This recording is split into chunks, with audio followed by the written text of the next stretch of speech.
find the happy medium and where to start it.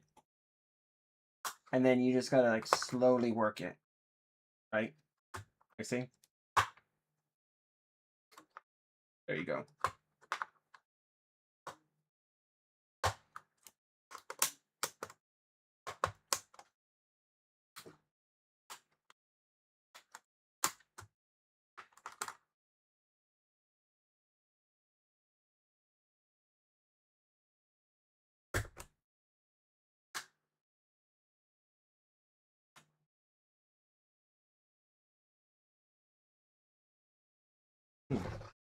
Take a look in here again.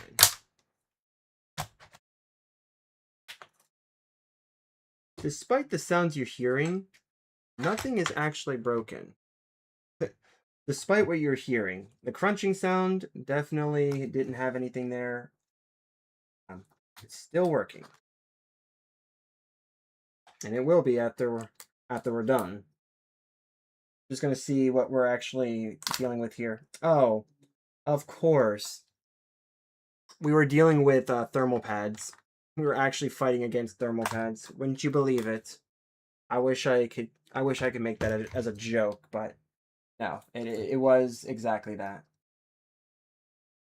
All right, so here's what I want to do. Gotta look in here because inside, if you notice, there's two of these. These are ribbon cables for the keyboard. We're actually going to disconnect those. I gotta figure out how we're going to disconnect them because I don't think it's something as simple as pulling them out. Could be just a flap here. Usually these are flaps.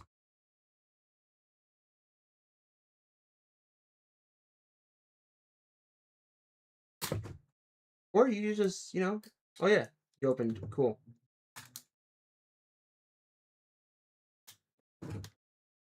Cool. So now that that's like that, this is actually going to make this a lot easier.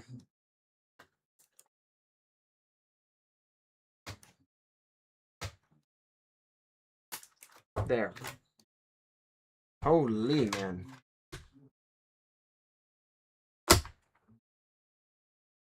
Okay, well that definitely broke. Yep, okay. Well, that definitely did a thing. Not to worry, I'll get that fixed. But yeah, that's definitely broken. Cool. So usually what that means, if something like this happens, I'm going to end up replacing that part. And seeing this means that we'll go ahead and call it a win for now, and then come back later to go ahead and do that. Let me see. What am I looking for?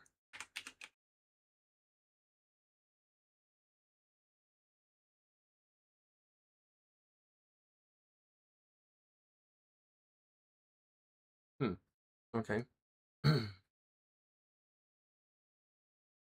Guess we're gonna have to download Acronis. Go ahead and do that.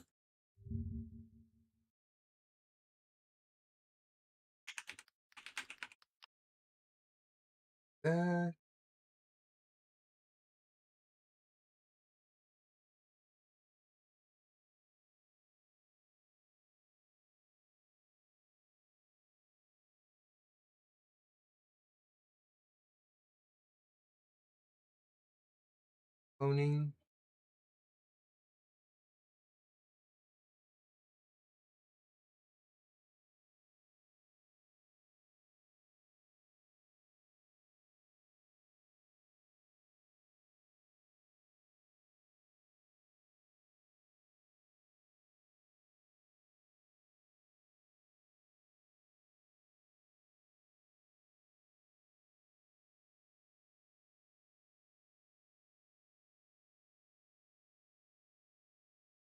Sometimes they do make this so difficult. Sometimes they could just simply put a download section in their main page instead of having to force you to buy it, because technically it is available. And like for me, I technically do have an option. I technically do have an account, but like, you have to go through all these hoops just to actually get it.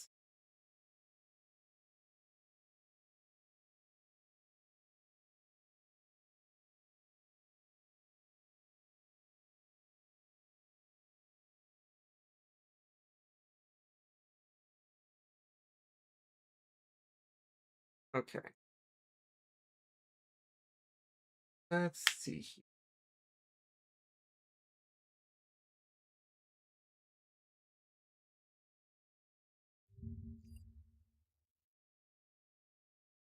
All right, download.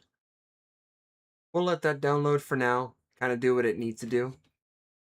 So either way, we're going to go ahead and continue. So we're going to put everything back together, and we will continue with our repair job. So what I'm going to basically have to do is I'm going to have to get another one of these. That's it. Because a lot of the hinges are actually based off of this. So we're going to go and get another one. I'll have to look online for another one of these like ring covers, since as you can see here, the actual hinge itself is located here. Another thing I could try is like epoxy, right? I could use epoxy on it, but I'm not one to do stuff like that. It's not really my thing. Goes back. And I mean, to be honest, stuff like this has happened before. Happened to me before during a repair job. Something ends up snapping because it's like brittle or a little too weak. And as a result, it just stops working and then breaks off. So that's happened to me before. I wouldn't say this is my first time.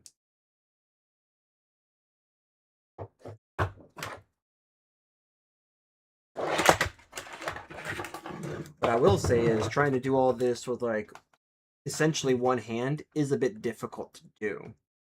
Because it's either you don't get room to see and you have to just kind of go based off of the feel, or if you do get it, then you're gonna have to like try to figure out how to get it to seat in properly.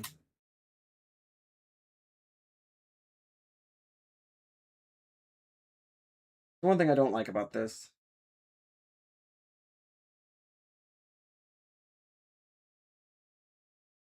All right, so that's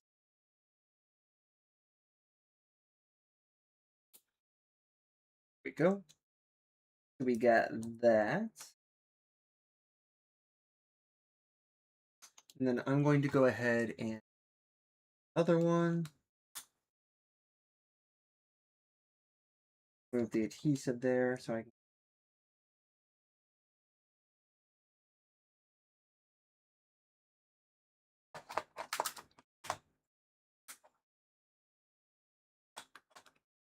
Here we go.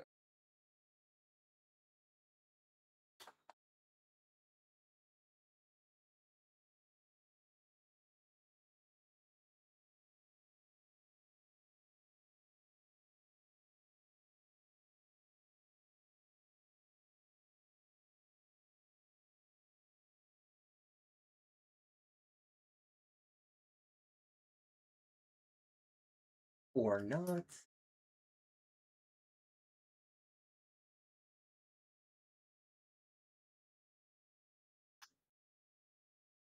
Uh,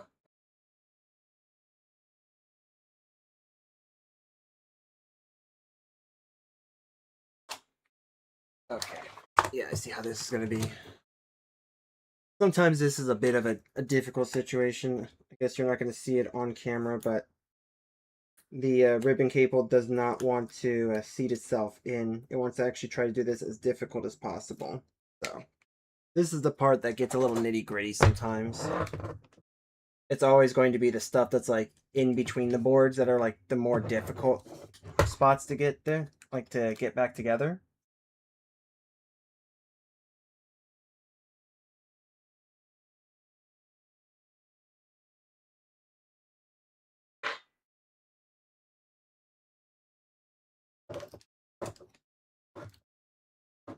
As you can see, like two hands is clearly not enough here.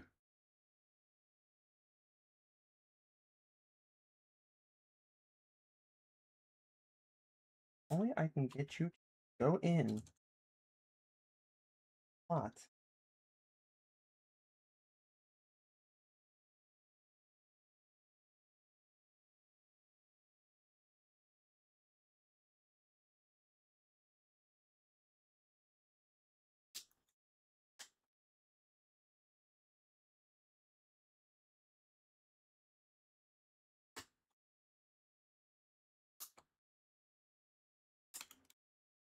Okay. Yeah, this one's just going to be a bit of a jerk. I can already tell.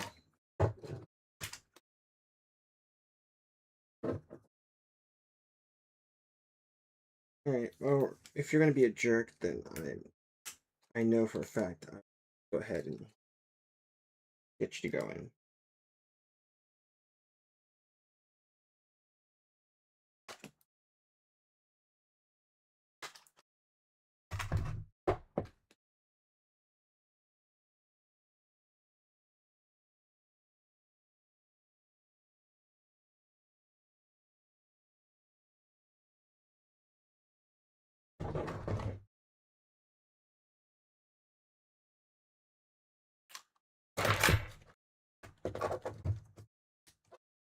Laptop doesn't want to stay in place. Ribbon connection is like horribly placed. Everything's literally working against me, as it often does.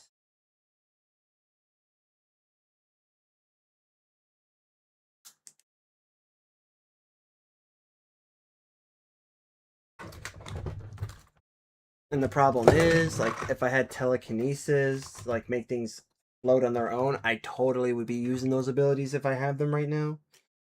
Just because I actually would need something to just be suspended in air. Or maybe having, like, a bazillion hands or something. I don't know, like, a lot of hands would probably help too. But, you know, it's what it is.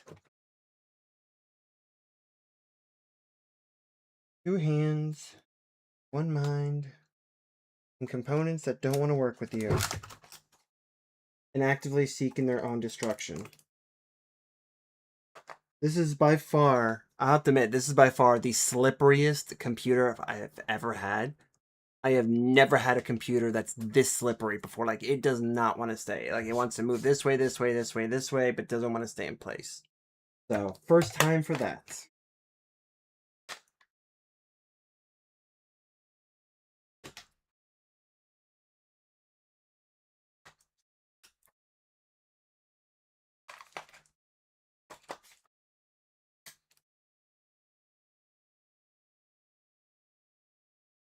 We have screws here. We do have screws. Okay. Well, here's how we're going to do this. There's another way we can do this, which is what's going to happen. That we have screws that are here. We're going to remove them all. That's going to allow us to remove the motherboard and be able to, or sorry, remove the keyboard and allow us to do that. Trying to be all techie? Yeah, right. Now, we ended up breaking something, so we're going to, that's going to be another thing that has to be repaired. So, I've already said, you know what? We're going to repair that when that time comes. What kind of adhesive did they use on this? Dude, this is not... Okay, this is the first time that I'm ever seeing this, too. What the heck?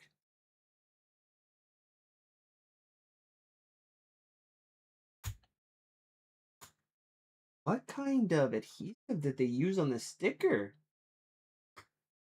Dude, this is literally just a sticker. Yeah, there we go. Jeez.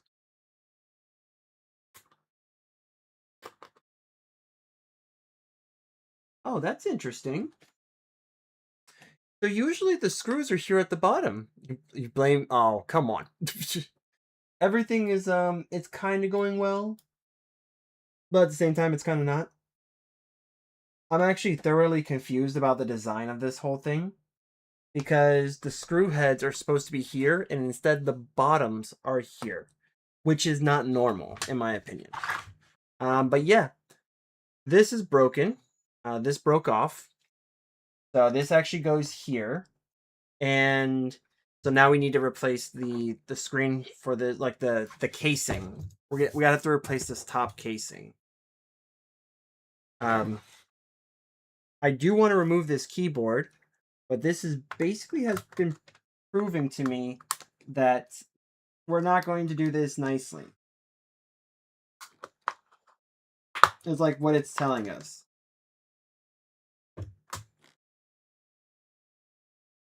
Because usually how this goes is that we're actually able to remove this and then go from there. Because since we do have this gap tells us that we should be able to remove it. But no, it's basically telling us that we should go screw ourselves and it rather would die by breaking.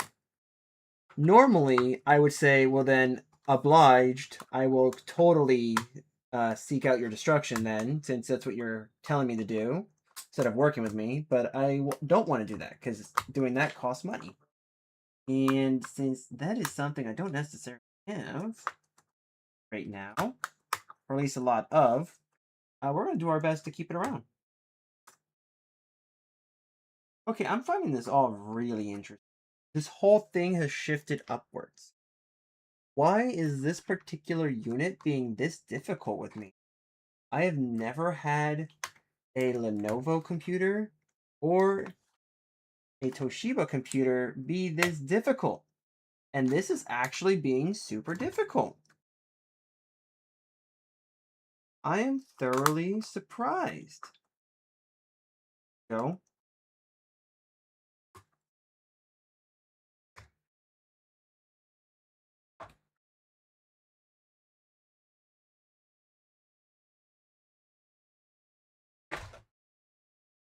For the sake of this system's health from this point forward.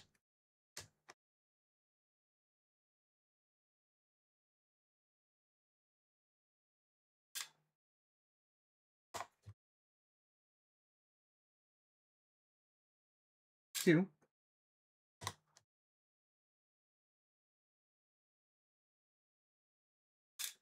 Three.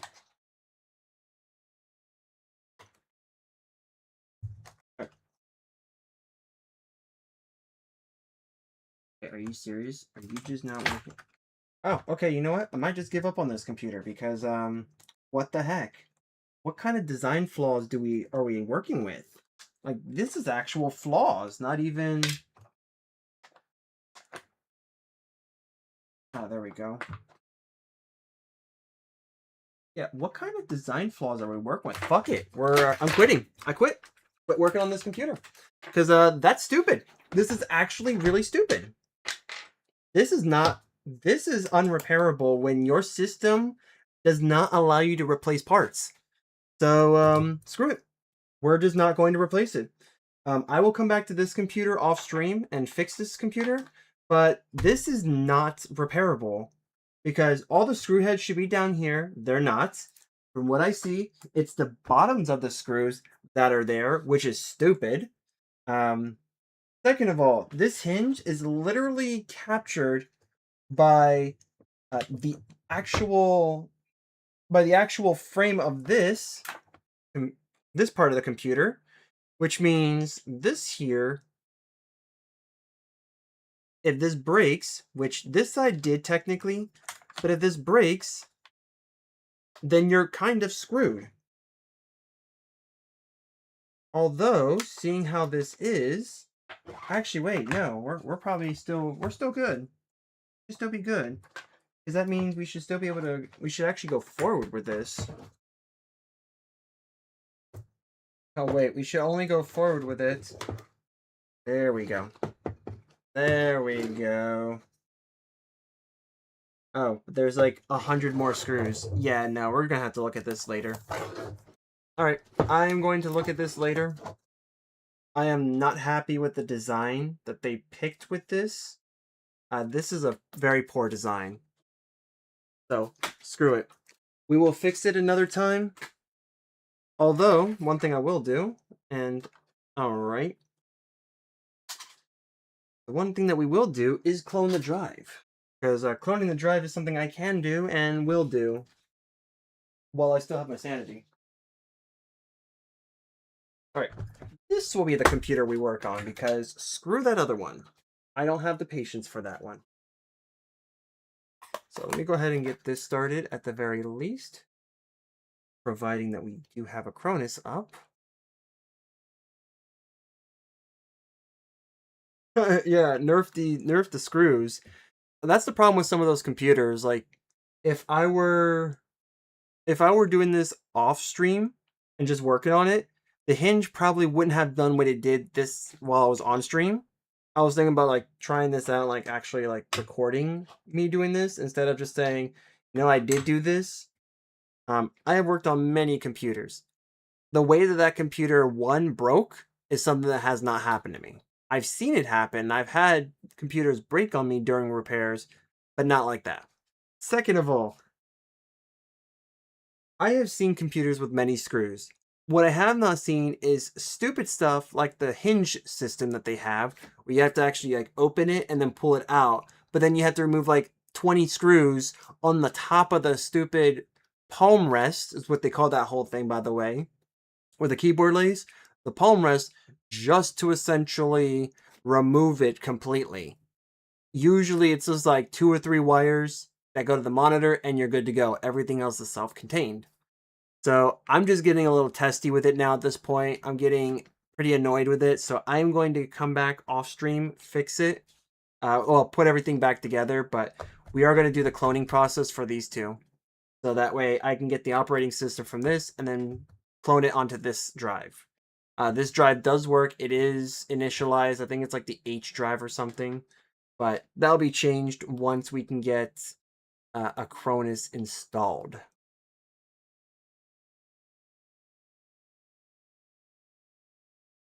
I will say though, it is not common for me to get really to just say I give up on something like that. Usually I never give up on those types of things. But that one I was like, nope, I'm done. I'm just not doing it.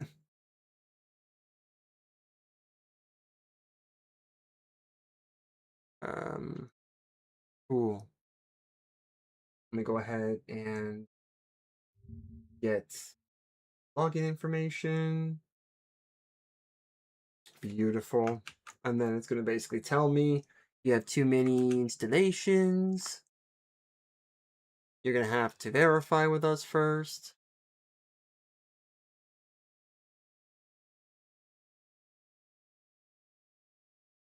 Tools.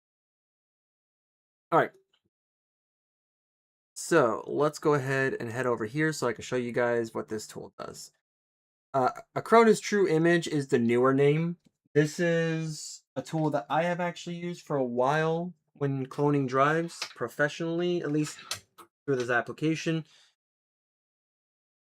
Wow. All right. So technology eludes me yet again.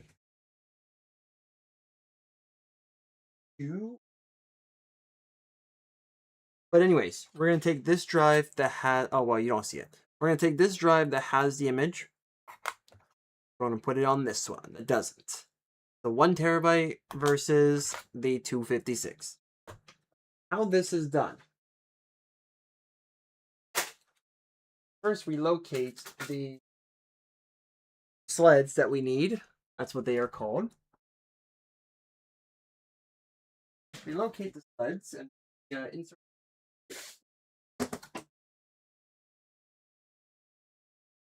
Holy man! You know what? I swear, if this were a snake, it would have bit me already. There is no way that these guys. Well, I would have gotten bitten. So we're gonna put one in here, and we're gonna put the other in this one. I just got this today, so we're gonna make the most out of that repair. We're also going to be repairing another one because at least the one that I have when we get back to the scene, the overhead. Once we get back to that, you will see that I at least do have one that we have all the parts for, and we should, with relative ease, be able to fix that computer. There we go. So, toolless. Let me go ahead and show you guys. So I just inserted this in. You'll just pop it in. This is actually a toolless system, so that's actually really cool. And we're just going to go ahead and put this in like so. And as you can... Oh, we might have to do it the other way. Yeah, probably have to do it this way. Yeah, there we go. Locks it in place. And this particular product from Ugreen actually came with 2 cables. So USB A to C and then C to C. So we're going to go ahead and use the A to C because I don't want to have to remove anything else. Oh wait, we are going to anyways because of the C to C. On the other side, I'm going to go ahead and plug this in.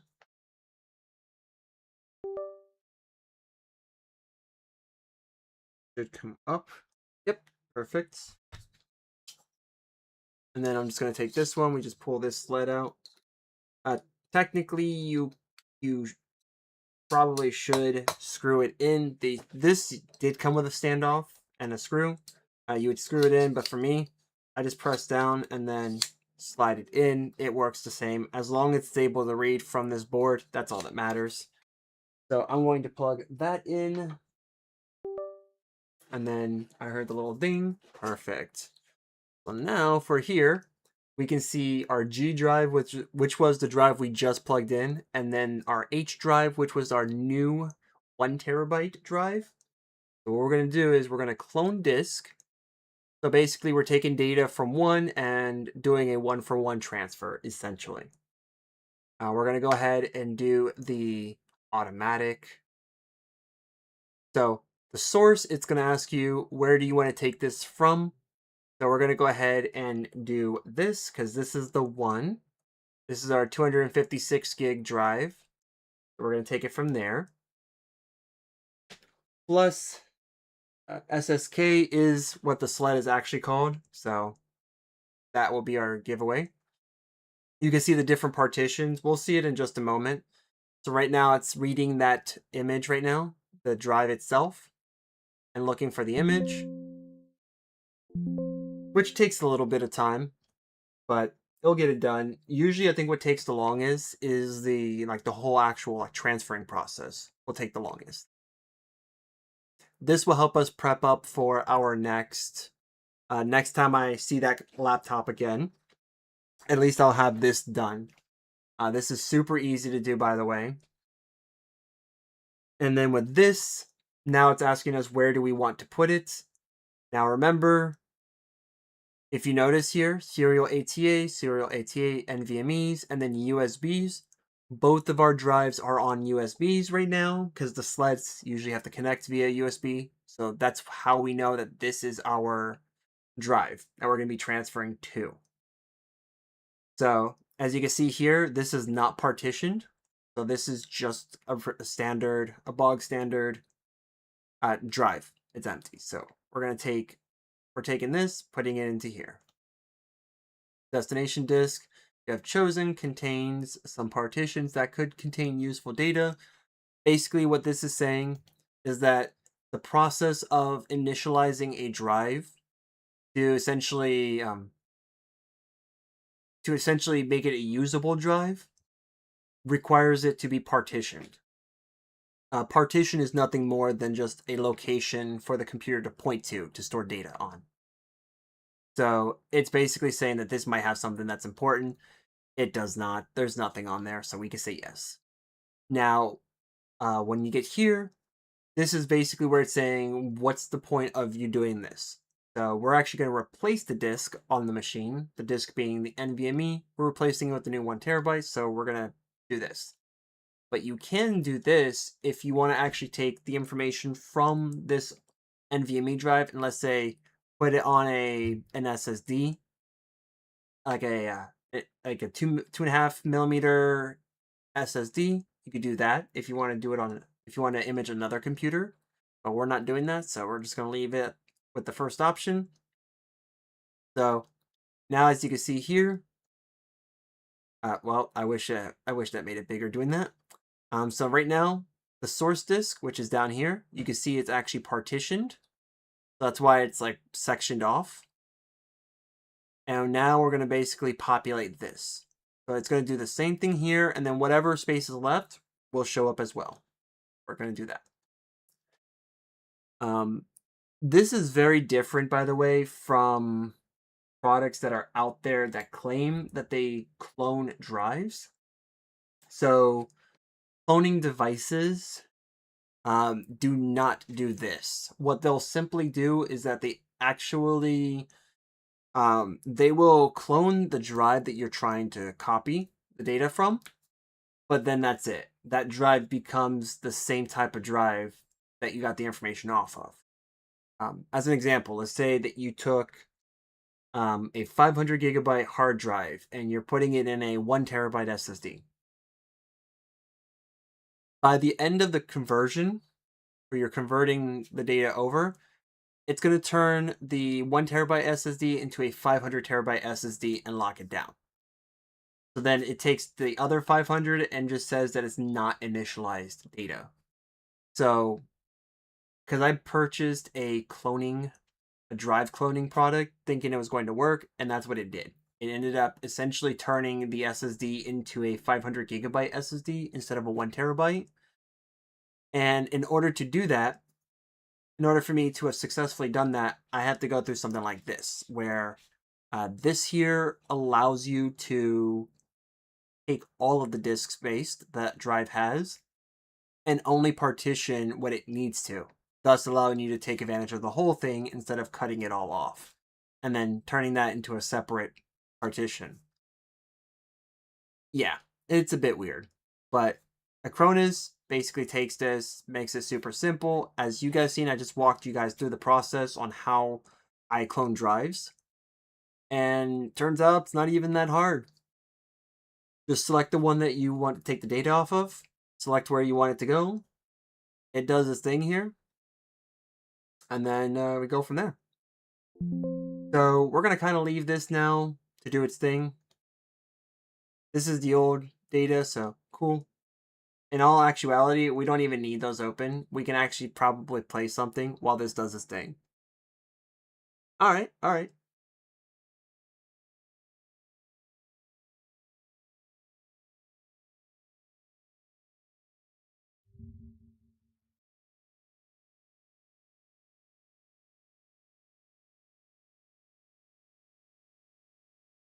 Here real quick.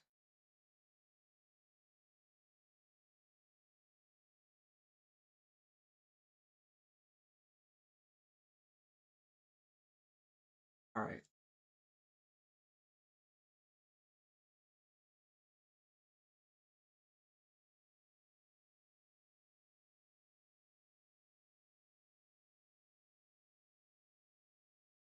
All right, cool. So while this is happening,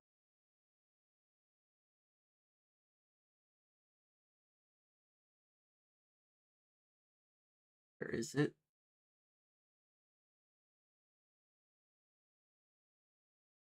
S. I'm gonna go ahead and play some Slime Rancher. Back to the far, far range. When we get there, that is. What I'm actually gonna do is we're going back to the overhead cam. So overhead cam it is. We're gonna go ahead and take this apart because I want to actually see if we can get this kind of together. So, cool thing about this battery comes off pretty easily. You just got to do this. Has a quick release latch. This actually just pops out.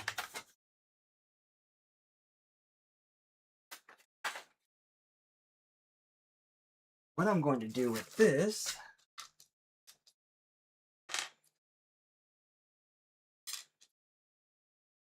actually, I'm just going to go ahead and toss all of these screws from the last build in here. In the baggie that had the RAM and everything in.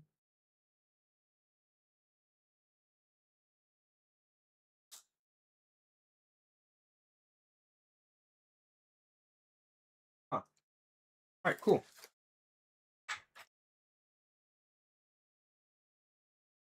All right, so from what I understand and gather, the story behind. Let me see here. Did Acronis finish? No, not yet. So the story behind this computer is that it has some sort of power related issue. Other than that, it was missing drives and the RAM upgrade. So we're gonna fix that.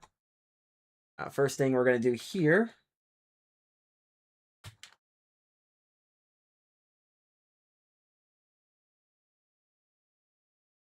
is we're gonna take this off. Try to.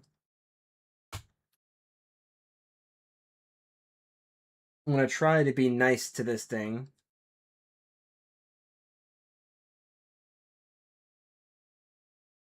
All right, and so this is the charger port here. We're gonna go ahead and put that up here so that way we can.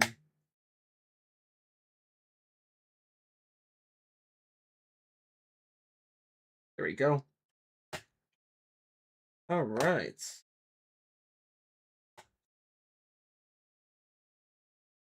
Fine.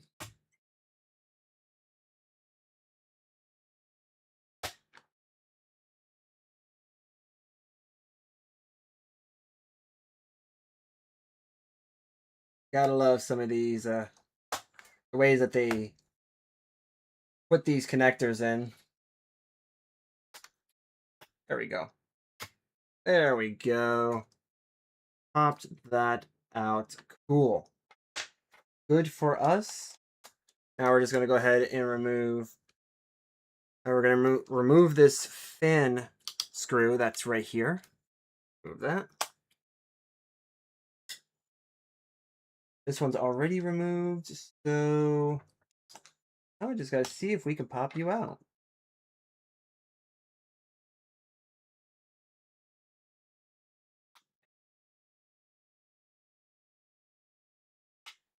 We're probably going to do that at the same time that we remove this too, so. Which is fine. That's actually, in my opinion, that's a good thing.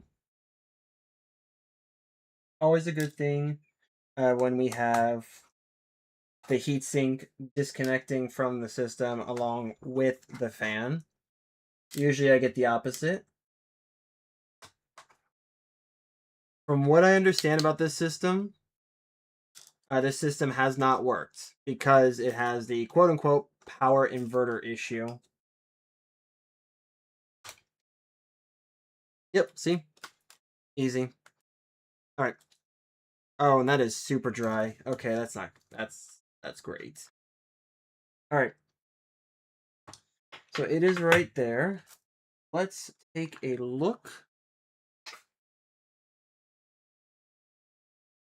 What could possibly be going wrong? You see all 3 points that are there corresponds. Interesting.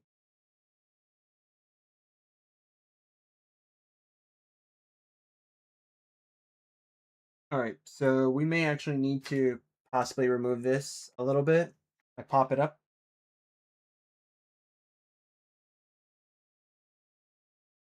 And we're gonna leave that. Screw it. Okay, but yep, I just want to pop this out, and this looks like it's in there good, so that means this has to possibly go. So let's do that.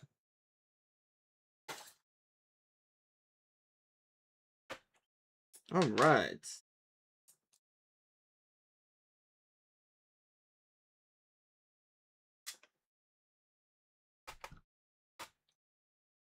Right there.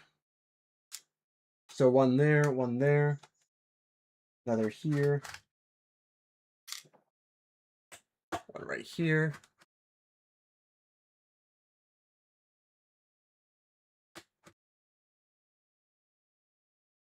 Okay. There we go. It's like, all right, we're just gonna play this game too. There we go, and then one here in the middle. You shorter than the rest? Nope. Okay, cool. Another one right here. In fact, we'll just separate the two. Okay. So All those screws are off.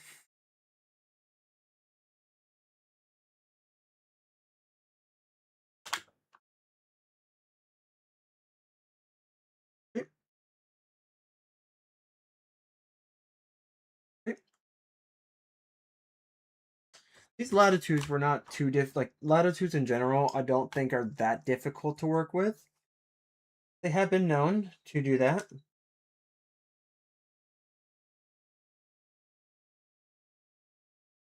All right, so let's go ahead and do this. Right. Trying to get here. Yep, this looks like it's in there. So, I might need to pop the keyboard out.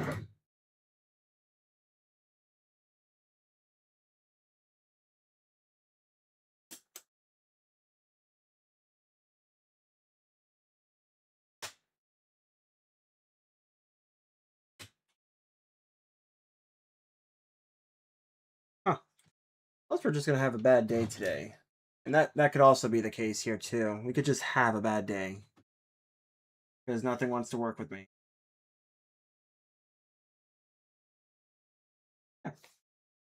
I don't actually want to ruin this because this actually is like preserved really well.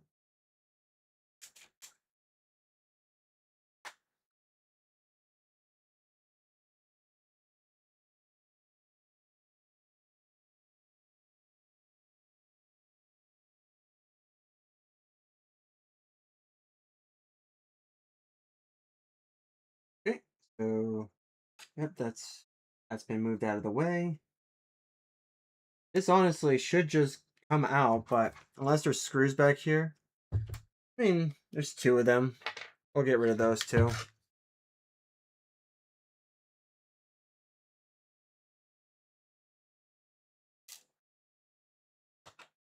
Or four of them. Ah, it's a plate. It's good to look. Gotta look around.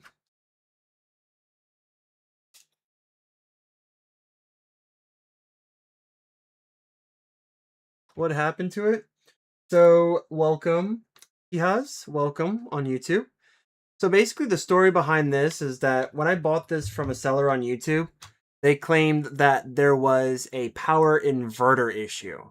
When you go to plug it in to a charger, it would just cut. That's it. It would just literally cut, fade to black, don't come back, type of thing. So I've seen these happen. I've seen it happen before. I've actually tested this last time I want to say like a couple live streams ago on Tuesday.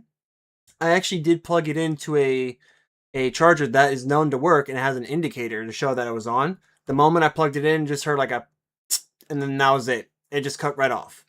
The charger works itself because once I disconnected it from the charger, I was able to plug it into another computer that uses the same connection. Works perfectly fine. So I think what happened here is that this connector, the charger port itself, is bad. So I think that's what happened to it. I think it was just bad.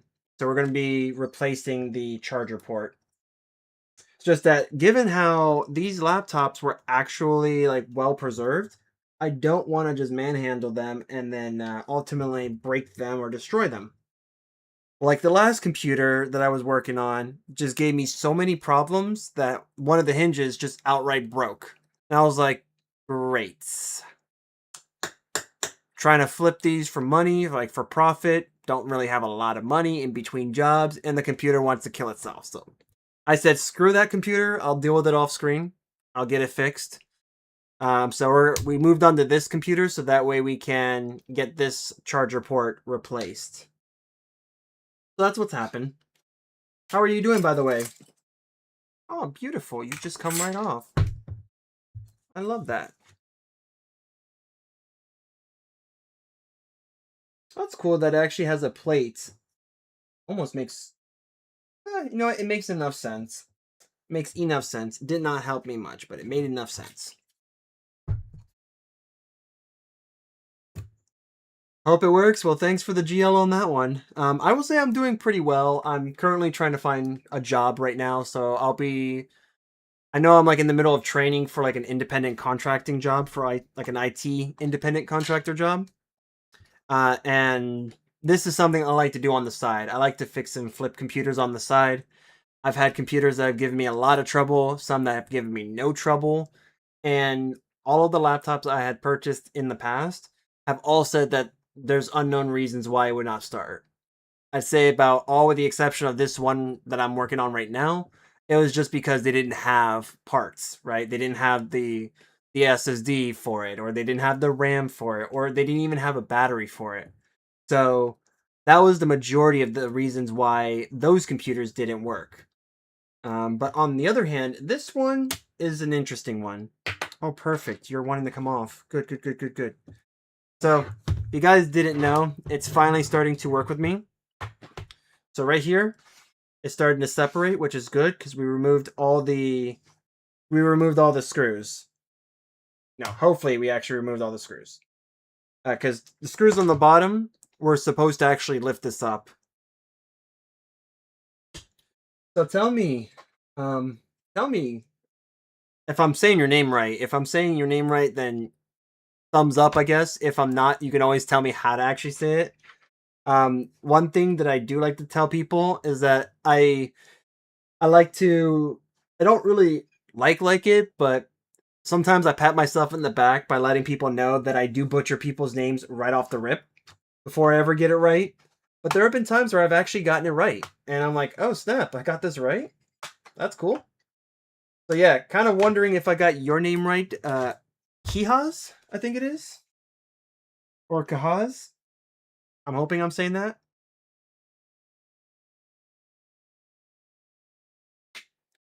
So tell me what you like to do, man. Nice, sweet. It's not common for me to get it right on the first try.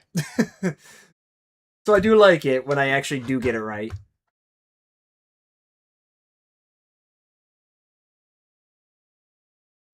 I know I'm going to find the spot where you're going to bend to my will. I like Dells when it comes to fixing them, but boy, do I actually have the time of my life when it comes to certain things about them. Oh, actually, can I just pop you out from here? I mean, I don't even care if I'm pulling on the wires at this point because we got a replacement part for it. Um,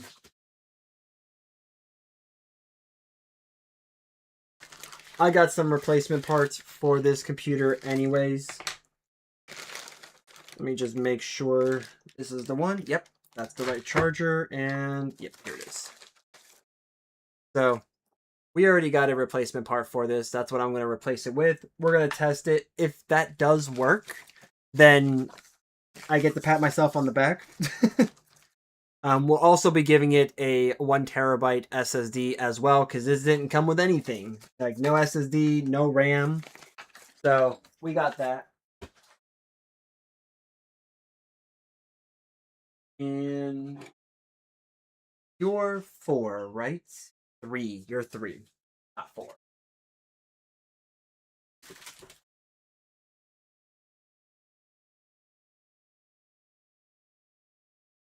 Huh. Well, the RAM just ran away from me, so I guess I'll find that later on. But yeah, we can always take DDR3 from another system that does work and do it in here just to go ahead and get everything set up. Cool. All right, so this here is just being the most difficult of systems.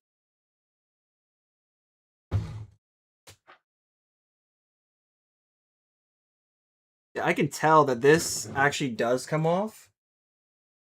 I could tell that this piece does come off, but we're just having the time of our lives trying to work with it. Oh yeah, just snapped right back into place. Cool, like it should. Maybe I am missing a screw, so let me just check again. You always want to like double check. This is probably the one profession that I will say checking more than just once actually pays off a lot. Not too worried about that, at least right now. Let's see. Yep, that's So that screw is one of them that we needed to unscrew, which we did. We got that one done. We got that one done. We got that one done. These actually were not even in. So like these screws that you see here at this portion doesn't even exist because that's how I received the computer. I actually received it with the battery, which is nice. I cannot confirm nor deny that this battery works, by the way, so that's going to be real fun. And of course, it came with the top plate, so it was literally like this, and that's what I got. But yep, we're going to go ahead and do what we can to get this fixed, get this up and running. We're currently actually waiting for Acronis. Oh, cool. I was waiting for the program to actually clone a drive that I was working on for the other computer that I gave up on. But yeah, let me see here. That one's unscrewed. That one's unscrewed. That did not exist. That one did not exist. All of these just don't exist. These two technically would be screwed in to hold the plate in place, but that they didn't exist either. So that one's been unscrewed. That one's been unscrewed. So you should work. All right, tough love it is then.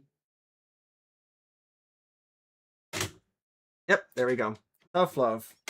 We're just gonna give this guy some tough love with the spudger. There we go. There we go. So what I'm doing here is I'm actually taking this spudger and I'm pushing out. And pushing out is actually what you want to do because it actually starts to take the clips off. This is actually happening on its own.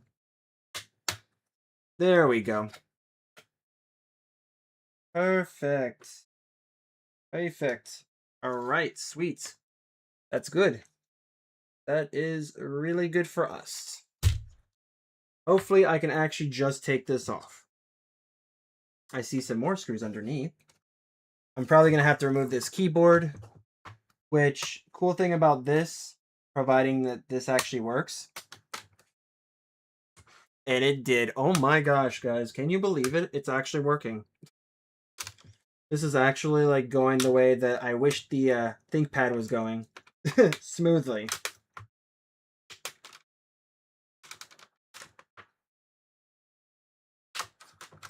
Alright, my hopes are not all dashed tonight. Alright, we're just going to shift over to this side. Yep, there we go. Because now it's where the fun begins.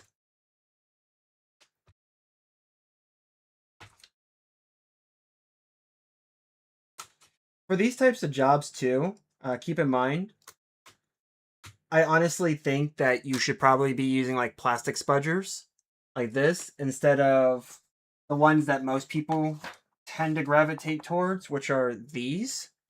These are the metal ones. So like there's nothing wrong with using this, but the problem is if you're dealing with plastic and you accidentally go like this, you can essentially scratch and damage the computer. If you work with one of these, well, plastic on plastic doesn't really do that much of harm as compared to like metal on plastic, right? So always been an advocate for using the proper tools for the proper job. There we go. All right, awesome. This was super simple to take off. I just wish that the Lenovo was like that. Yep. And now we have all of this to replace, like to remove. So I'm gonna remove the screws from this keyboard. The cool thing about Dells is that they've always had detachable keyboards.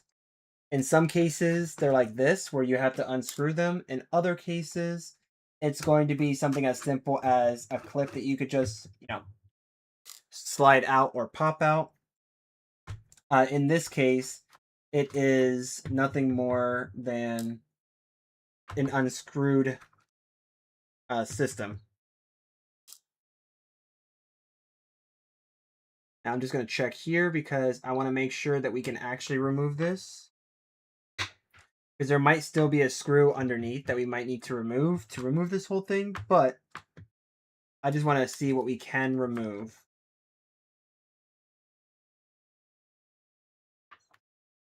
All right, so that's a ribbon cable that's stopping us. Yep, so that's a ribbon cable. But it help us a little bit more.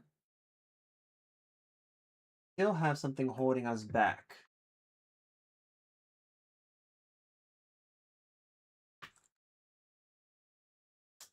Yep.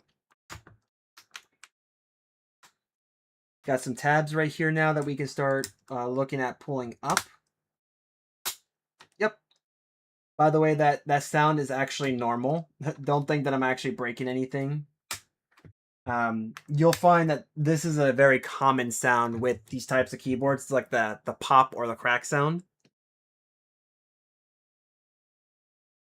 Corrupt Folio, we're not going to have you here because I'm not having advertisements from people who are likely ban evaders. So out you go, buddy. Tell me, what kind of computer do you have, by any chance, Kihaz? You have a desktop, a laptop? I actually have both, but I mainly use my desktop nowadays for like most things. But what do you have? Just phone. Cool.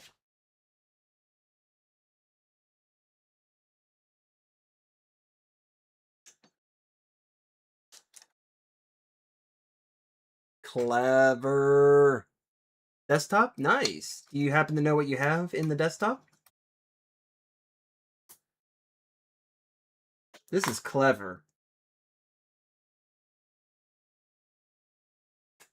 So they actually hid everything underneath this. Nice.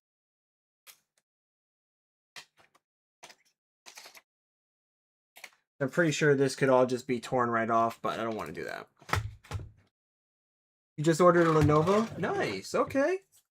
What kind of Lenovo? If you don't mind me asking.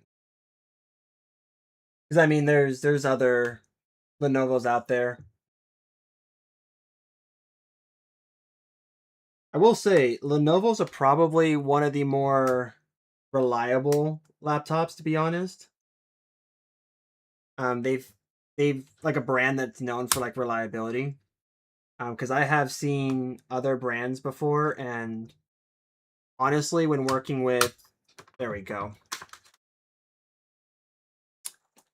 Booyah! All right, removed the keyboard. Awesome.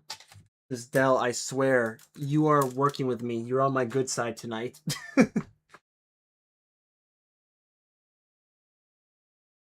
Gonna make sure we disconnect all of these because we just don't want to break anything. All right. So now that I'm hoping that nothing is really holding us back, I want to see like what's actually doing anything. What's holding us back here? Because there might not actually be anything holding us back.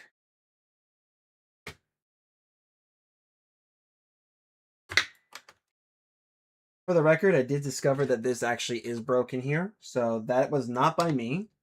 That is something I just discovered. So, cool. I have to deal with that later.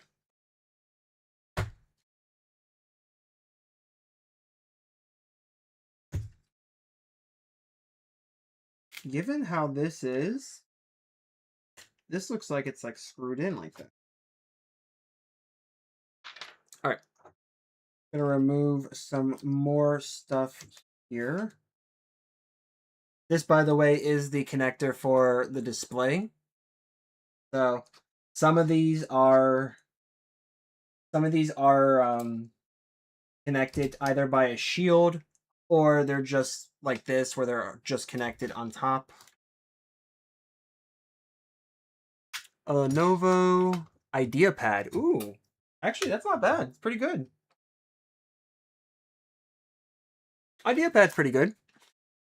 Desktop's an AM4, sadly. I'm not ready to upgrade to AM5. I get it. Maybe in a few years. That makes sense. I have a system that uses DDR4 myself. I went from a 3900X to a 12700KF processor for my desktop. These were all like upgrades that have been done over the years. And I have to thank the wonderful company of Coca-Cola for that because Coca-Cola is what took out my AMD system out of all the things that could take it out. But it did. And as a result, I was like, all right, well, what do I upgrade to? Because I want to stream still. And that's where Intel came in. I was like, all right, cool. I'll just do that then. But yeah, I had AM4 as well. I actually loved it. For me at least, it satisfied all my upgrading needs. I probably wouldn't have upgraded all the way to like AM5 yet. I probably still would be using AM4 if it wasn't for the soda accident, thanks to yours truly. But yeah, definitely not fun. Is there a screw here? I wonder. Wonder if there's a screw here. That would be so cheeky of them if that's the case.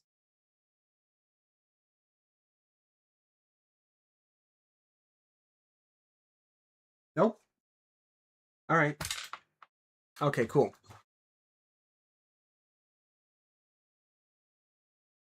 I'm gonna remove. You don't need that.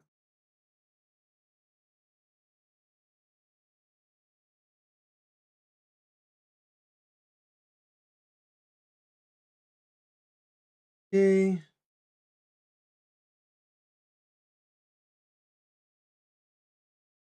Okay. Yep, all those are good.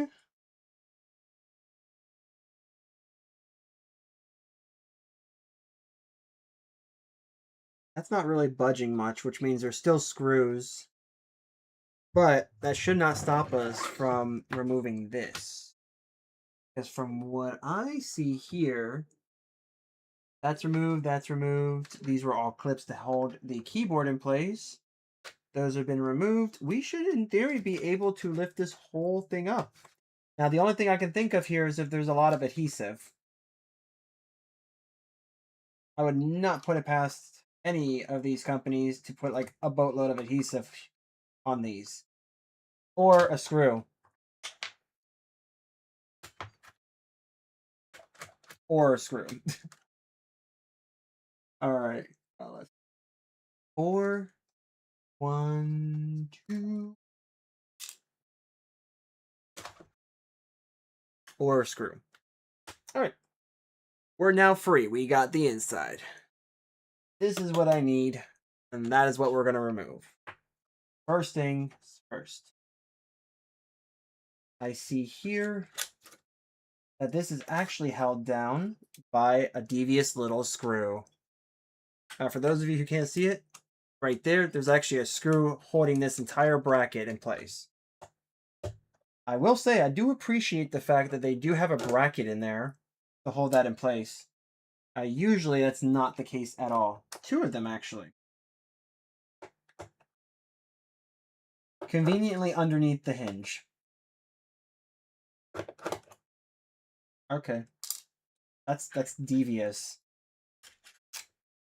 So underneath this hinge, we're gonna just do that.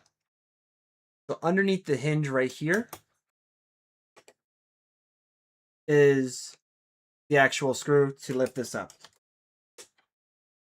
So this is actually a very kind of a smart way of handling the charger port. Most of these charger ports are usually held on by plastic inserts and hopes and dreams. There we go. So this is now removed. And we're going to go ahead and get our replacement.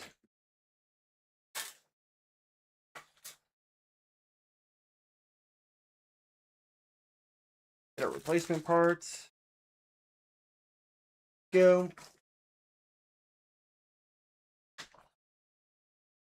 All right. Looks about the same. Yep, that looks about the same. All right, so I'm gonna do the same thing, right? I'm gonna move. I'm gonna just bend this back ever so slightly. We're just gonna bend back.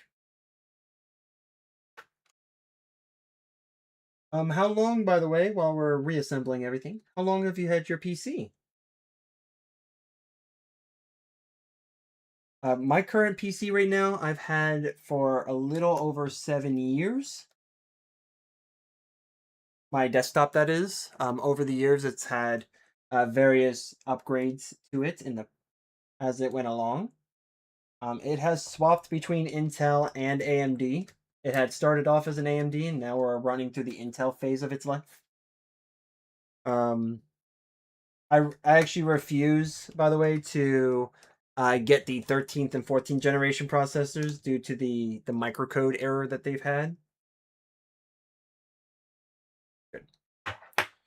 Due to the Spectre and Meltdown-esque microcode failure, which, by the way, are still prevalent in chips today, or in processors today. Sweet. Oh, nice. 3.5 years? Sweet. That's a pretty good amount of time, to be honest. Honestly, you were pretty smart building your computer and then like making the upgrades that you wanted to over the years instead of trying to build one now. Because if you ever asked me about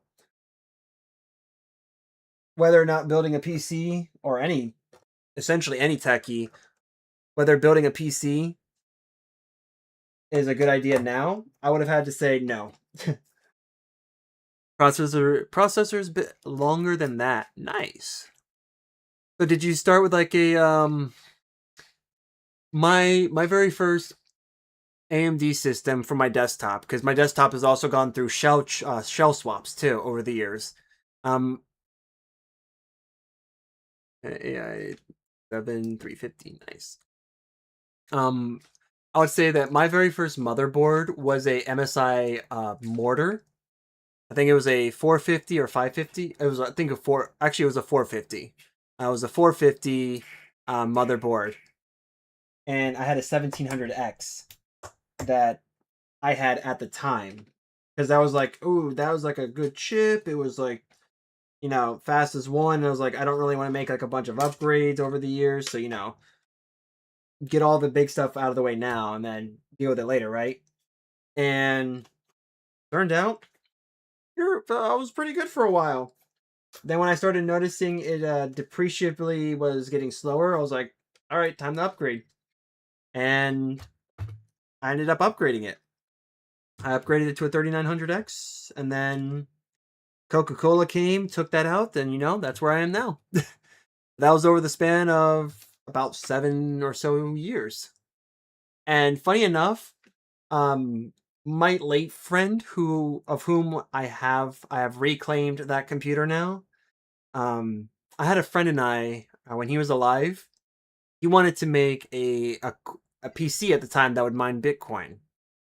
And we were both kind of like wanting to do that. I was more curious to see how that would actually look. I still actually have the PC. When he passed away, his, at the time, I guess, widowed wife, I went over to his place and she gave me his PC and the box of like his stuff. And I was like, okay, cool. Came back and I looked at it and I was thinking, dang, this is like the system that I used parts from my system at the time to justify an upgrade to essentially put into his computer so that way we would be able to do this. And I was like, wow, this is kind of insane to see that now it's come full circle. It's back with me now. All right. So we're just now going to put everything back together so we can just snap all this back in place because Dells work like that. I kid. Dells don't just work like that. They're born like that. Oh no, it's fine. I mean, he passed away during What is it? I think it was like, let me see. He passed away in 2019. Yeah, it was 2019, and I was like, I don't know what I'm gonna do with the PC. And now that I'm like in between jobs, I've been eyeballing that PC. I'm like, I really don't want to, but money's kind of will become an issue. And if it does, you're pretty much the one thing that I'm going to look at and say, you know what, I probably should sell you. Because that PC is rocking it's actually rocking a BioStar motherboard. So BioStar is a brand that usually caters to people who are um, mining cryptocurrency. So we were actually trying that at the time. We were actually using NiceHash out of all things, believe it or not. We were using NiceHash because that was honestly probably the nicest thing that we could actually use instead of trying to set up our own miner, right? And try to get this thing to reach out a little bit there. Interesting. But yeah, we were essentially doing that so that way we could try to get our hands into like Bitcoin mining and make some money off of that. But didn't get the chance to. He decided to go into like game development then. He swapped gears real quick and was like, I want to make a game. And I was like, okay, sure. And he was like, hey, heck, why don't you go ahead and, you can help me with this? I'm like, what would you need help with? And he's like, oh, well, what about the drawing? We could, can you like design a level? I'm like, I can't even code a game, okay? I don't even know what you're thinking of, man.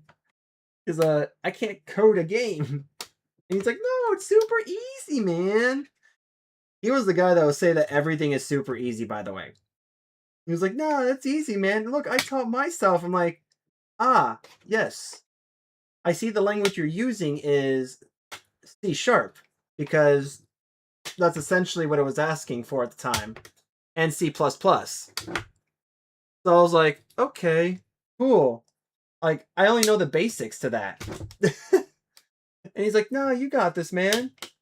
So then I went ahead and like did some mock-up drawings. And he was like, oh wow, that looks good. I'm like, no, it doesn't. Don't kid yourself. This does not look good. It's like, this is not my field. Drawing is not my field. And I tried. I will say, I at least tried. He thought it was good, so he was like, it's good. And I'm like, sure. You keep telling me that. And I know I still have like the paper somewhere that has the drawings, like the notebook that has it all. But that was just because we essentially were into like VR gaming, and he was trying some things out and I was like trying some games out, and I was like, this is kind of cool. So that's when he came up with the idea of trying to make a VR game. Now, I honestly don't know how I'm going to continue that because he always wanted that finished, and I was like, you know what? At the very least, I could probably see how to do this. But I don't really know how I'm going to do that. So I'm going to try to figure that out when I get around to it, right? There we go. Awesome. So, what I'm going to do before putting this cover back on is we're actually going to get this connected. Just going to flip that back down. So that way I have the room here. At one point, he did do a tech repair like I am doing. The only difference is that he primarily worked on phones.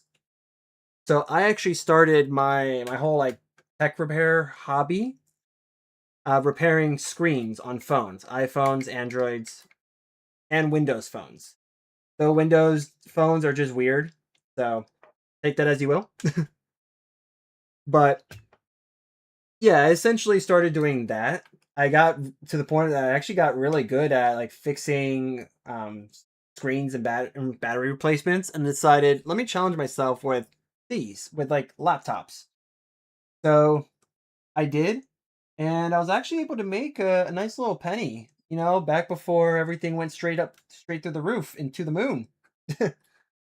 Once everything started going to the moon, then so did my chances of, you know, trying to make a decent profit off of this, something like this.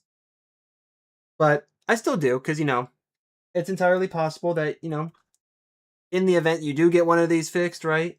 Then boom, you can get something and try to make a little bit of money off of it. We're gonna clean that. Let's clean that now while we're here. If you want to, you honestly, in my opinion, you can either use a Q-tip or you can use a coffee filter. Coffee filters are actually kind of something that is known in the tech community as a tool that you can use to clean CPUs with, whether it's a desktop or a laptop. And the only thing I can say as to the reason why that's the case is the probably because of like the texture, right? The texture of the cleaner. There we go. Clean that off. Perfect. And then we'll take the cooler. This cooler. We're going to do the same thing.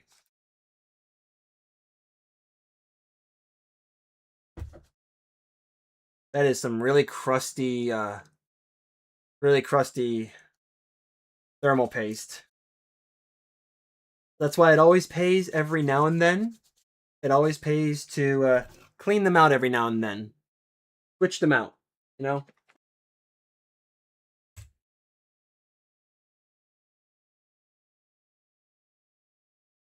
All right. Wow, that is some very persistent thermal paste. Interesting. You know what? Screw this. Start using the spudger now as a scraper.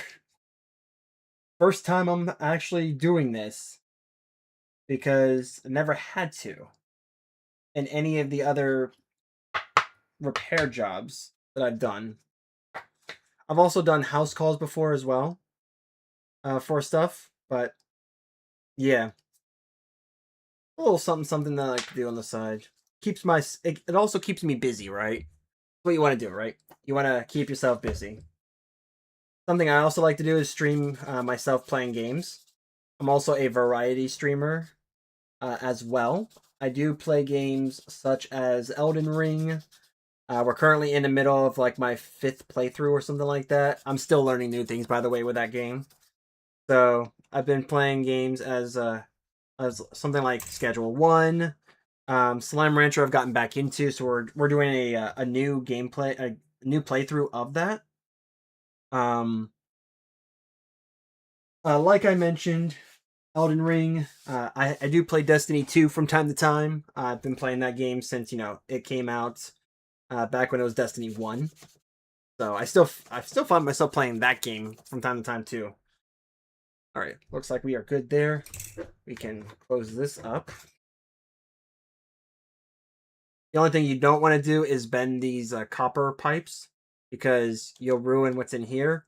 Believe it or not, there's actually a quote unquote wick in there that actually transfers the heat.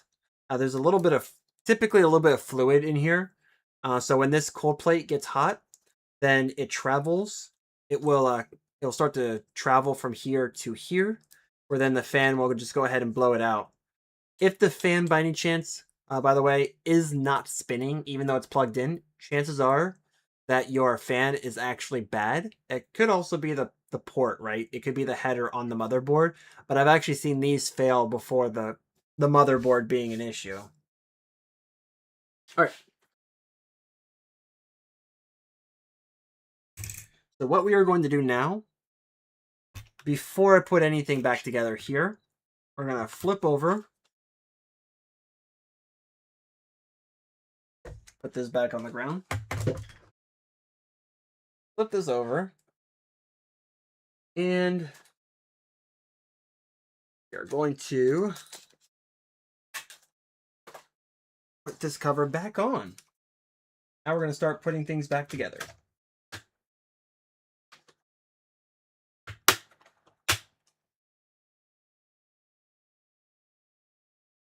Cool part about that. And this also means that we're going to start putting ribbon connectors back together.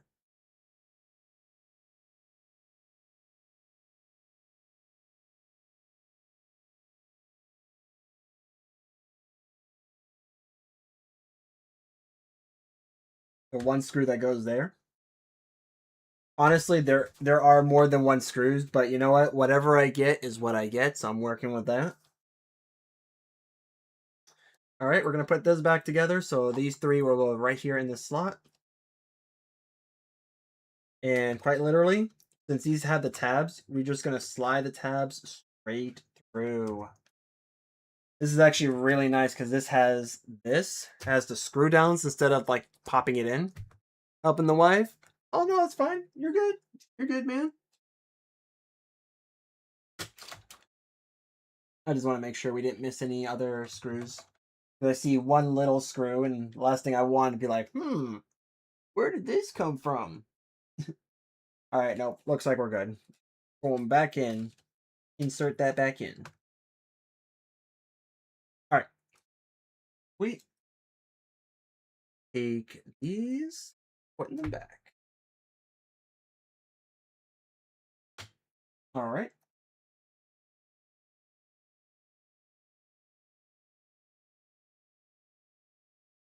Go ahead and we're just simply rescrewing down this.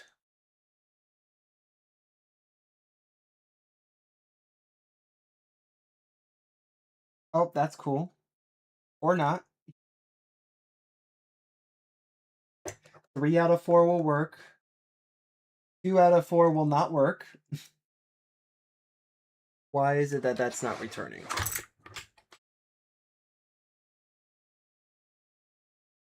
Oh, at least I know where the one screw goes. All right. So we're going to return this back.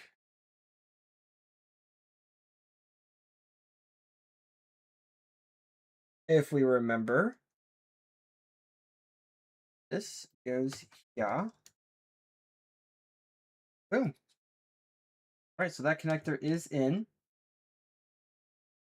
All right, so we're good there. That's in. Didn't have to remove all of this.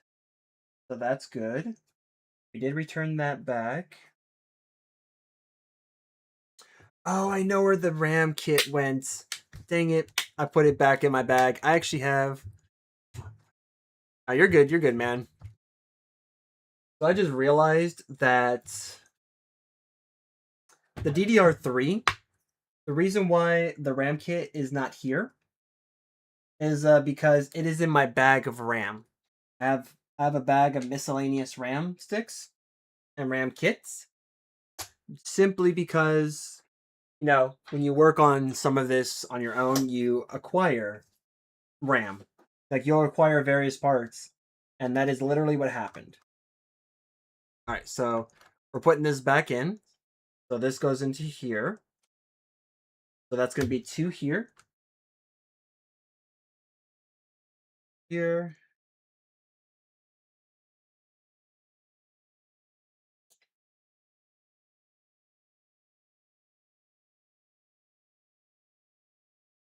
Boom. And of course, when you're screwing things into a plastic chassis, you want to be real careful because you do not want to break the plastic. If it's an aluminum chassis, you could be a little bit rougher with it, but you still don't want to do that too much just because you never know what you're going to run into. You may strip the screw holes. I think what happened there is that something like this probably broke, like in this case. These are standoffs. So these are the standoffs that are in laptops. These things suck most of the time because they break most of the time. This apparently, I think, might have come out of here. I don't know where, but it may have come out of there. If that's the case, it's fine. We'll just have to move on because we'll have to figure out later on. All right. So we can go ahead and connect this back. So I am going to go grab thermal paste. I will be right back.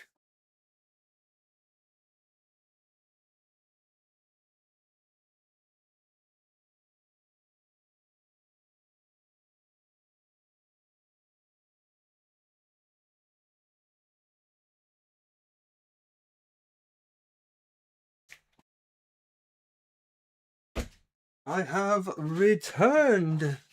I have returned with some MX4 from Arctic. I have a whole drawer that's full of this stuff, so it is what it is. But yeah. So I'm going to go ahead. What I'm going to do here is I'm putting a little bit here and here. We're just going to put a small little piece there. And then, wow, you're coming out fast. Okay. And then there. And then what I like to do is I actually like to pull back on the syringe. So that way any overflow just gets to come back in. Sweet. So we go ahead and put everything back in. There we go. Comes in at an angle. So if you probably didn't see that. When putting this back in, I'm actually inserting it from an angle here. Since we have the bend here and here, I'm going to go in here. So that way when I go to turn, it just slides right into place. And from here, we want to make sure that like all the cables are properly withdrawn or pushed back. So that way we can actually put everything in.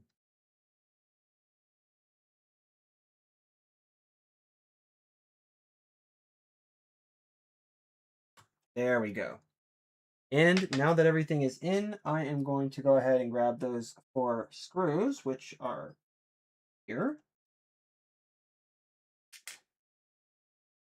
There we go. And we want to make sure this works. Cool, that does work. The secret to this is actually to start them and not finish. You actually want to not go. You do not want to screw to completion. you definitely don't want to do that.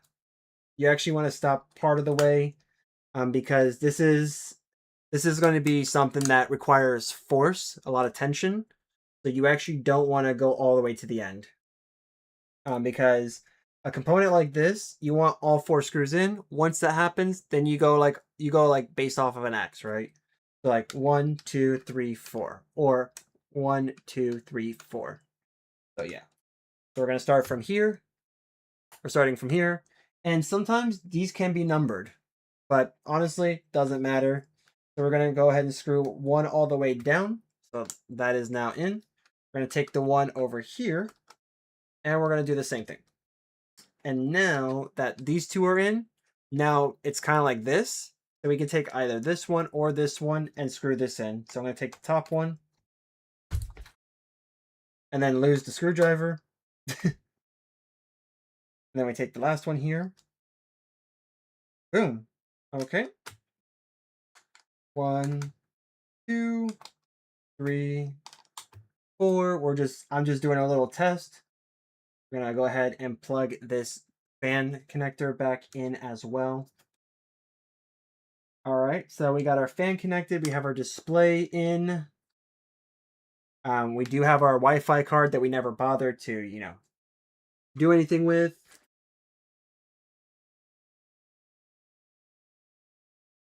While we're here, I'm going to go ahead and plug in our SSD. This is a 1 terabyte SSD. We're just going to go ahead and do this. So in it goes. It's going to go straight in like that. I honestly do not know where the sled for this is, because there's actually a sled that goes here. Typically what happens is that it connects here, so that way it stays on. And then when you put this in, that's why you have these four. You have these two here, and you have these two here. So it's actually supposed to go in like this. You screw it in, and then it holds it. Let me go ahead and put this in. Yep, so it lines up perfectly with all of our connectors. So flaps up and connectors in. So, Jihaz, I got a question for you, my man. Have you actually done any repair work yourself? Have you ever repaired like a laptop or I know you have the desktop, but have you actually done any like upgrades or stuff for like a laptop or something? Or is this your first time getting a laptop? 'Cause, I mean, that'd be pretty cool if that's your first time.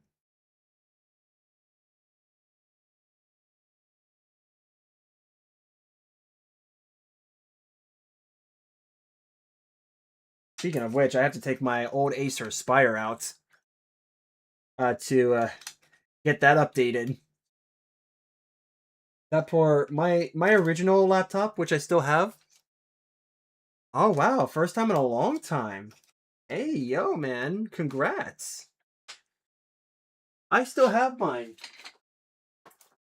Here is my very first laptop. It is literally an Acer Aspire. It is old as dirt. It is from like the late 2000s, so I think it's an 09, this particular one. It too is missing a screw because the standoff is completely gone. I have taken this apart many times. I've actually upgraded the CPU on this thing. We have a bigger battery. It has a 1 TB SSD and 8 gigs of RAM because that is the max it can actually support. But yeah, I've actually tested Windows 11 on this thing, and mine was a big old Toshiba. Nice. If they tell you that Windows 11 does not work on older computers, this computer, when it came out, had Windows 7. And yeah, Windows 7. And I will tell you, this computer can run Windows 11. Just don't expect it to run it well. I have put this laptop through the ringer. Right now, the screen does not work, but I honestly think it's actually an issue with the ribbon connection that goes in between. But if I hook this up using either the the DB connection or sorry, DB, that's what it's actually called. The VGI connection or the HDMI connection that you see right there and there. I could hook it up to a monitor and it works perfectly fine. So I was like, you know what? It still works. I just have not booted it up in so many years. So I guess we'll just have to wait until I finally get around to doing that. All right, let's take out the bag here. Quite literally, I'm not kidding when I tell you this is a bag full of RAM. Those are 2 GB sticks. We could test that using that, but I don't think I want to. Oh, apparently these are my older drives that I've harvested out of other systems. You're seeing what happens. Huh. Well, this is 8 gigs. You know what? I could use 8 gigs. I don't think I have like the actual. Oh yeah. By the way, this is DDR2. DDR2 is crazy. Look how new this thing looks. When I pulled it out of the computer that I was working on, this thing came out like this. I'm like, dude, you are like pristine. Holy man. You look better than like the computers that I work on. This is 4 gigs, so this is an 8 gig kit of, yep, this is DDR3. So this is an 8 gig kit. We might just go with that instead. Screw it. Oh, wait. Nope, that's PC4. Dang it. Dang it, man. This is older. This is older. Although that is 2 gigs. Yeah, I got DDR4 sticks in here from like older systems, including my own, my cousin's system at one point. So if I do find that there is a system that is missing RAM or that I don't want to buy RAM, I can use from this. But don't expect this to actually like all be the same, because they're not. Believe it or not, we actually have. This is DDR4. Nope, don't fall, don't fall. We have this here. This is very rare.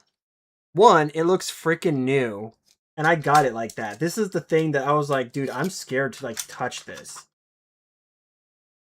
Out of all the sticks of RAM that I have, this is the very first time that I actually owned, right? This is the first time that I've actually owned DDR RAM. So this is essentially quote unquote DDR1 RAM. So what DDR stands for is double data rate. So yeah, like this looks like legitimately looks brand spanking new. Even the back looks new. And I'm like, I don't know what happened that this ended up in my hands, but it's here. I couldn't even tell you the story behind it because I don't even know how I got it. All I can tell you is that I have it. Otherwise, ballistics. This comes out of a system. I believe they're also like different kits. Came out of my cousin's system. Actually, no, the Aegis did. This came out of my cousin's system, the first computer I built for him. I actually built it in a slimline computer. 8 gigs, 8 gigs. Here's 16 gigs of DDR4. Sure, we're just gonna slot that in, and it's in.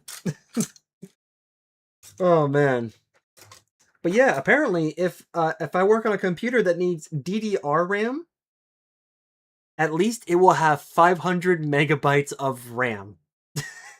At the very least. 500. Imagine that, man. Your favorite console, chances are, your favorite console that you used to play on as a little kid ran off of RAM that was only kilobytes large. And yet modern systems today have issues. But boy, you want to play like a Super Nintendo or a PlayStation game? Hold my beer. Trust me, I will play whatever game you want to throw at me. Meanwhile, the freaking, what was it? Super Nintendo, the NES, the SNES was like, hold my beer. I'll play anything you want to throw at me. As we progress, PlayStation, no problem. I'll do it. Challenge me. And did it just fine. PlayStation 2? Alright, well, I got some... There's some games I can't really play well, but I'll do it. And it's like, alright, cool. This is a sanity check, by the way. I know it doesn't fit. This is DDR... this is DDR4, so it's not gonna work. And I don't want to put 4 gigs. Alright, we're going with the 8 gig kits until I can find the other kit of RAM that I supposedly had, but now don't have. We're going to remove that. That's 2 gigs. That's DDR2. So we're just going to remove this. So we're taking this one right here. Cool thing about this. Let me see. Yep, PC3. So if you ever see... Yep.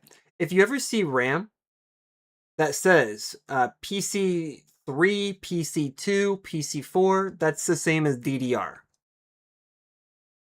Game devs back then were wizards. Yeah, there was like, think about it. There was a lot of optimizations that they've done with games that were so good that it literally ran on pretty much anything.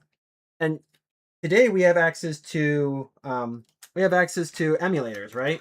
That helps us to relive those moments.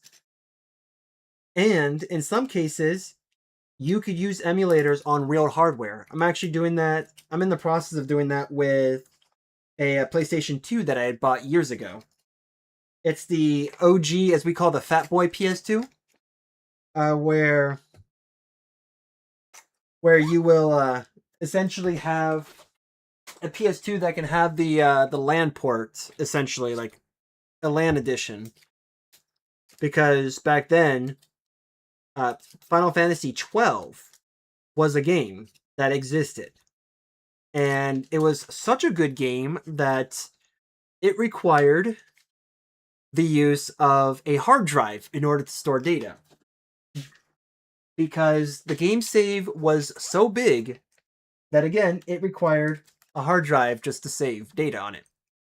And nowadays, that's actually proven to be really useful, because what that means is you don't necessarily need to have a hard drive. You can have an SSD, and it fundamentally does the same thing. Before I get back to that story, we're going to go ahead and insert these. These are actually easy. There are notches on these. You guys can probably see it better than I can. There's a notch probably here and here, from what I see.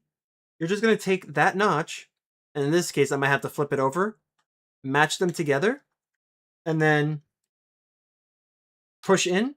Mind you, it's going to be at an angle, so that's fine if you see it inserted at an angle.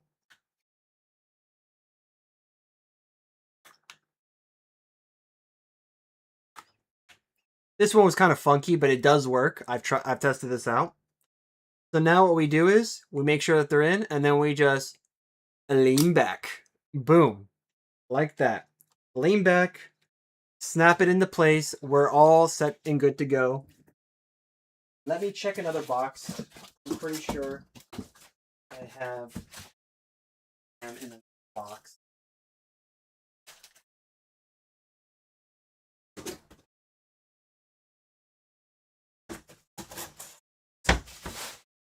Oh God, I'm not gonna.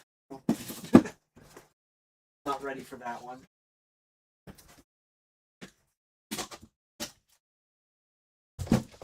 All right.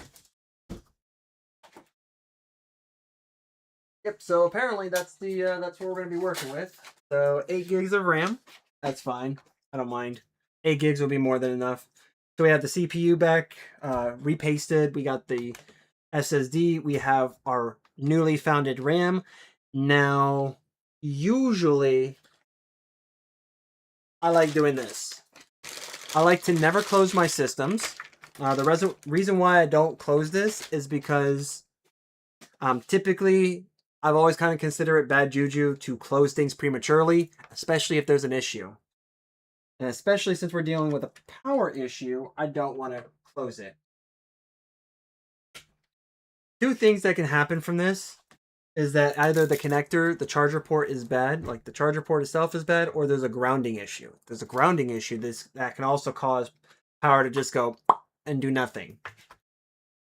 But we have the new one plugged in. It is all the way in. This is all the way in. This is all the way in.